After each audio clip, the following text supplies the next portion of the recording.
Good morning, School 12 community. This is Dr. Lampe with the October Book of the Month for all of our intermediate students.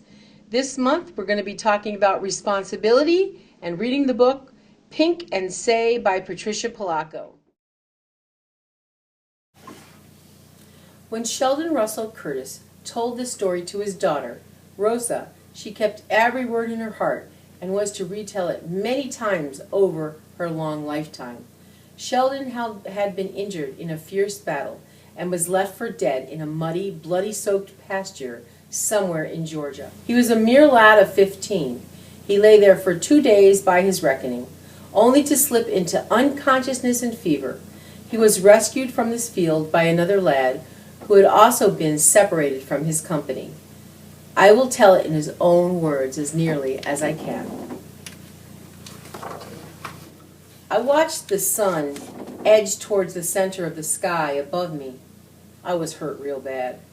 For almost a year, I'd been in this man's war, the war between the states. Being just a lad, I was wishing I was home. My leg burned and was angry from the lead ball that was lodged in it just above my knee. I felt sleepy and everything would go black. Then I'd wake up again.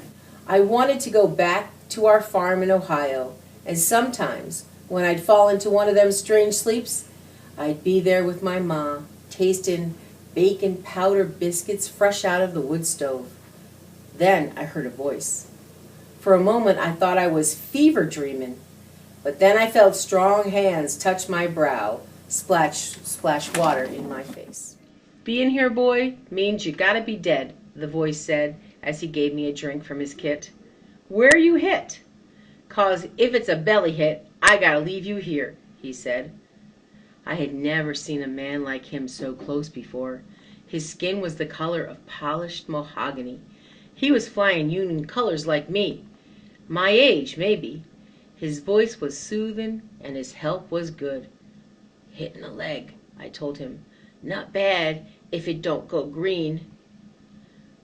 Can you put weight on it? He asked as he pulled me up to my feet.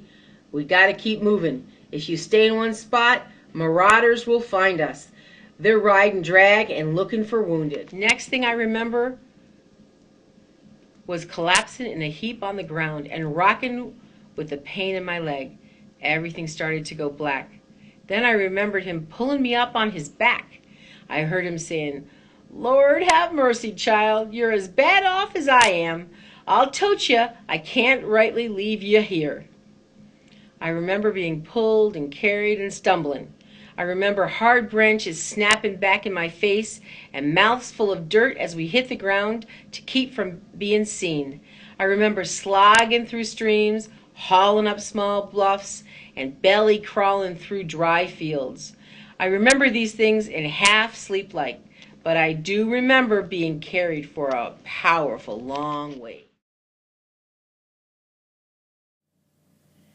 That fever must have been good, 'cause I could feel a cool, sweet-smelling quilt next to my face. Soft, gentle, warm hands were stroking my head with a cool, wet rag. Look at that morning that's a-comin', a woman's voice said as she spooned oat porridge into me. Do your mama know what a beautiful baby boy she has?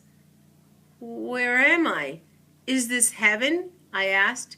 She tossed her head and laughed. No, child. Pink has brung you home to me. Don't you remember? The mahogany. Child, I thought. Both your children been on the run for days, and a miracle of God Almighty brung you both here. Yes, indeed, child, a miracle. I remember thinking, could this war have been so close to this lad's home? I couldn't imagine having a war right in my backyard. I looked over and saw him looking out the window light. Guess you don't remember much, he said. I'm Pickus, Allie. Fought with the 48th Colored. Found you after I got lost from my company. My name is Sheldon Curtis, I said weakly. This is my mother, sweet Momo Bay, he said as she smiled at me. I never thought I'd see my dear boy again, she said, and she hugged him. I've been getting along though, Pincus. Warm things got left in the big house when the family left. Dry goods too. The rest I've been getting from the woods. There's a freshwater spring. Still have some chickens. Even got an old cow out back that still gives. Then you've been here all alone? Pincus asked his mother. Where is everybody? Your daddy runned off to fight a month ago. All the hands and their children runned off out of harm's way. But I stayed. I prayed to the Lord every day. My prayers was surely answered because he brought my baby back here to stay, she said as her face beamed. You ain't never going to leave your mama again, are you, child? She said softly. Pincus looked troubled and didn't answer. I'm going down to the stream and pound these clothes of yours, she said as she readied to leave us. If you hear marauders, come and get for the root cellar door. Stay down there till they gone. That's what I've been doing. Marauders here? Pincus said with alarm. They seen there's nothing here for them, child, nothing. As soon as she left us, Pincus sank to my bedside. Sheldon, boy, he whispered, as soon as you heal up, we got to get away from here. We are putting Momo Bay in great danger for being here. If they come and find out she's been holding troopers, then his voice trailed off. We got to get back to our outfits if we can find them. You mean back into the war? I said.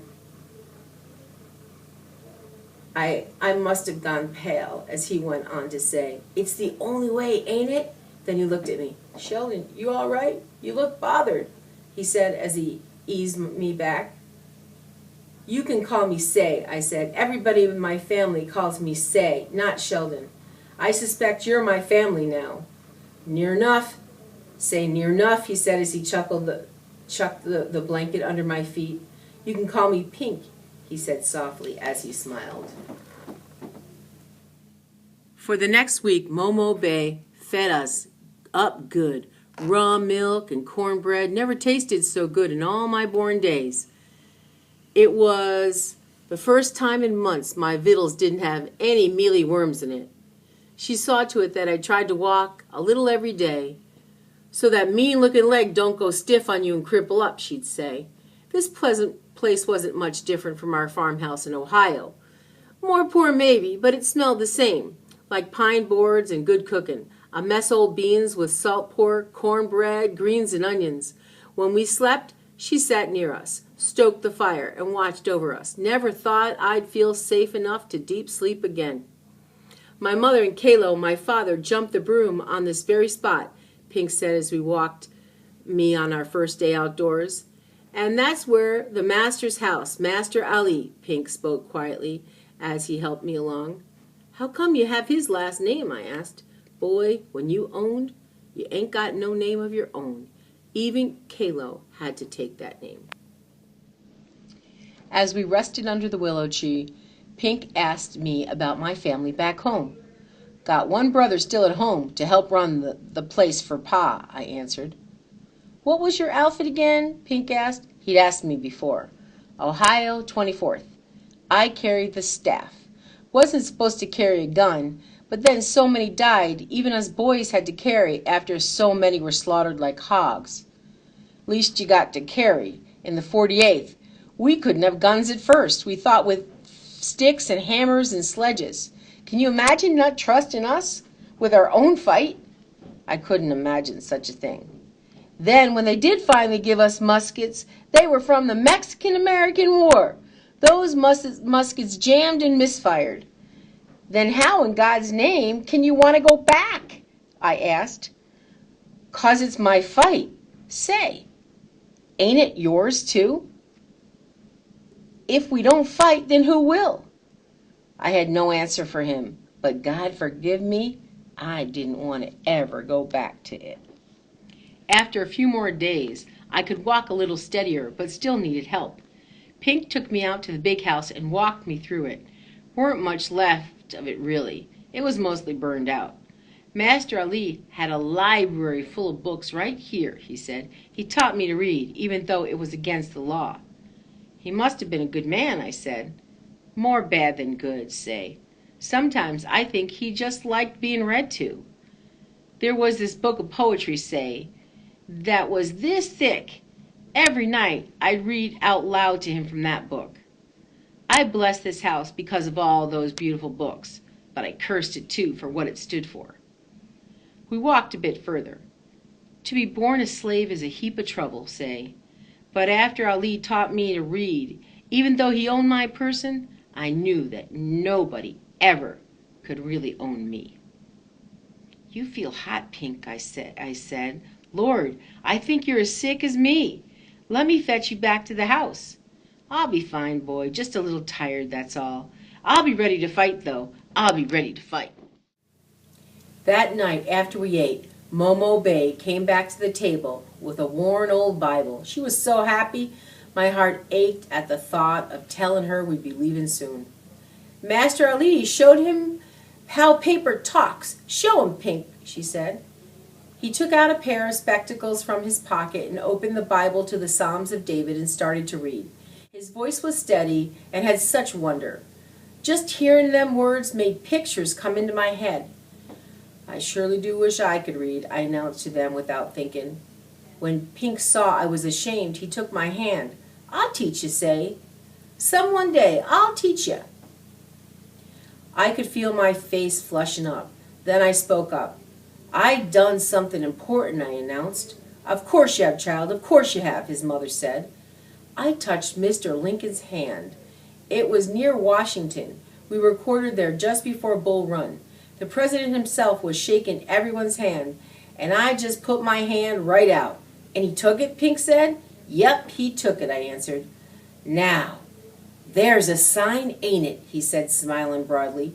Touch my hand, Pink. Now you can say you touched the hand that touched the hand of Abraham Lincoln. Next best thing to him, Momo said in wonder.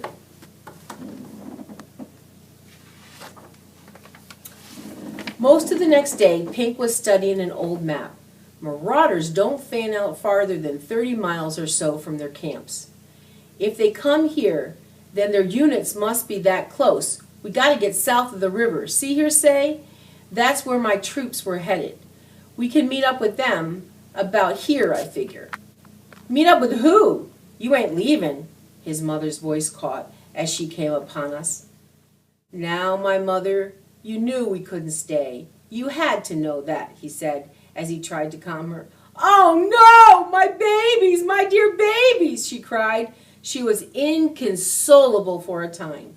Then she sat still and afeared. She just listened.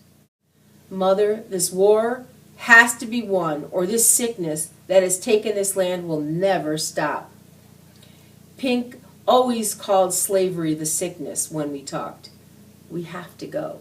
He knelt at her feet. By the look that came into her eyes, she knew that this day was coming. I could feel my breathing catch. My chest was heavy. My hands were sweating, and I felt sick at my stomach. I knew that I had to tell Pink something. I just didn't know how.